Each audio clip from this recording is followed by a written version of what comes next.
Vamos lá novamente, vamos agora falar sobre o Teorema de Pitot aplicado diretamente aos nossos quadriláteros, mas antes disso eu preciso de um conceito aqui que a gente vai rever ele à frente, mas eu vou precisar trazer ele para agora, para esse momento, para a gente esclarecer e ficar mais fácil entender o Teorema de Pitot. Olha só, se liga.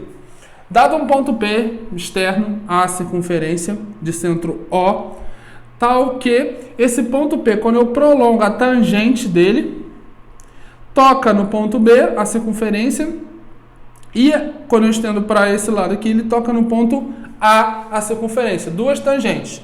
Esse segmento que os senhores estão vendo em verde aqui, a gente chama ele de raio.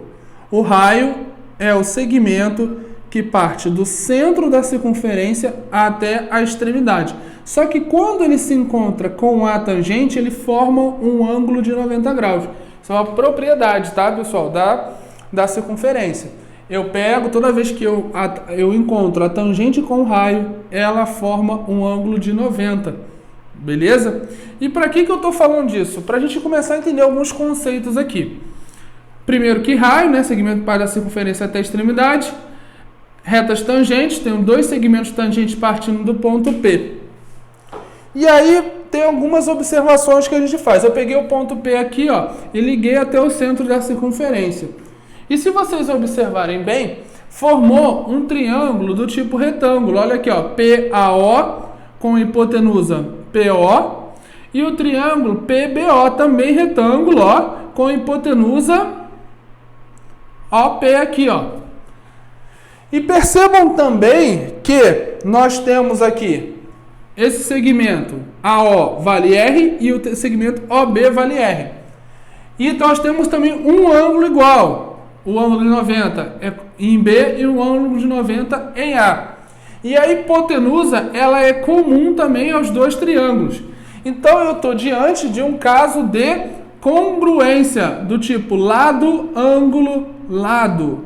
Não lembra das propriedades de congruência? É só retornar na aula de congruência que eu falo sobre esses casozinhos aqui, ó. Por que é o caso lado, ângulo, lado? Eu tenho dois lados iguais aqui, ó, tanto nesse triângulo aqui,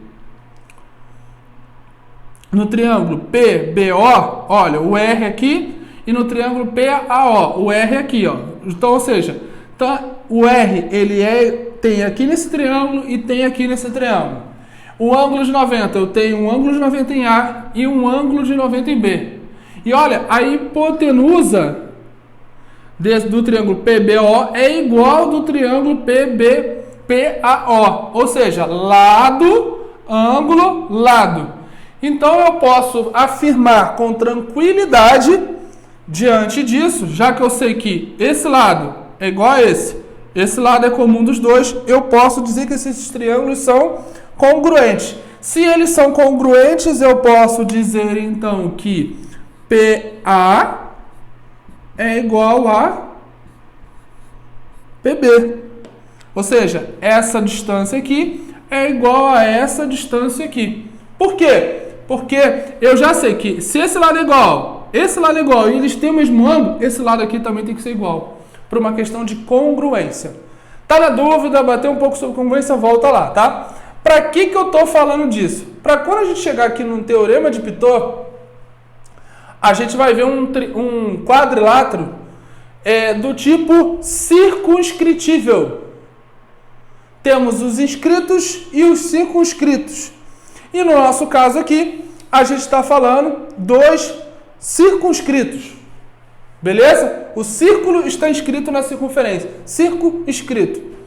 E existe todo quadrilátero que está circunscrito, ele segue a regra do Teorema de Pitot. E o que fala o Teorema de Pitot?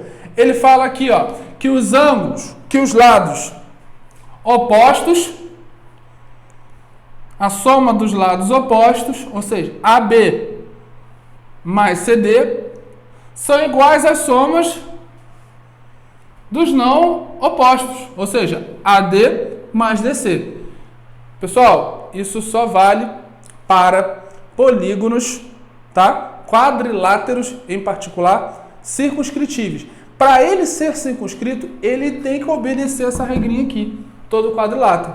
Mas da onde eu tirei isso? É simples. Você entendendo que a distância aqui, ó, de PB é igual a de PA por uma questão de congruência, você concorda comigo que eu posso chamar, se a distância daqui até aqui é x, a distância daqui até aqui também é x, porque são iguais. Da mesma forma que se aqui vale y, aqui também tem que valer y. Sendo assim, se eu chamar aqui de z, aqui também tem que ser z. E se eu chamar esse espaçozinho aqui de k, aqui também tem que ser k. E olha como fica bem fácil visualizar. Se eu somar os dois lados, vou somar ali, ó, AB mais CD. Vamos ver se vai bater, porque tecnicamente, se eu somar os lados opostos, tem que ser igual. Quando eu somo aqui, ó, x mais k com y mais z, isso tem que ser igual a x mais y,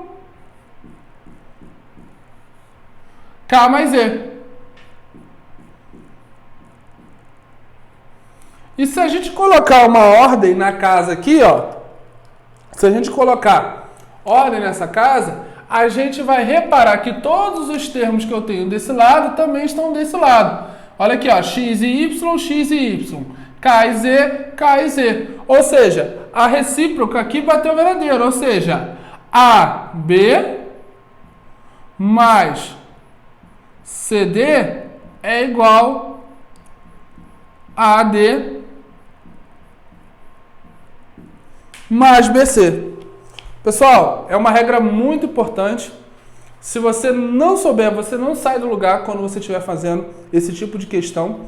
Mas ao mesmo tempo é super simples. E de você entender que toda vez que você tiver um círculo dentro de um quadrilátero, os lados opostos, a soma dos lados opostos é igual a soma dos outros dois. Simples assim, segue o baile e você vai conseguir resolver a maioria das questões que envolver o Teorema de Pitot. Próxima aula, Teorema de Hiparco. Segue comigo que o negócio está ficando doido. Vambora!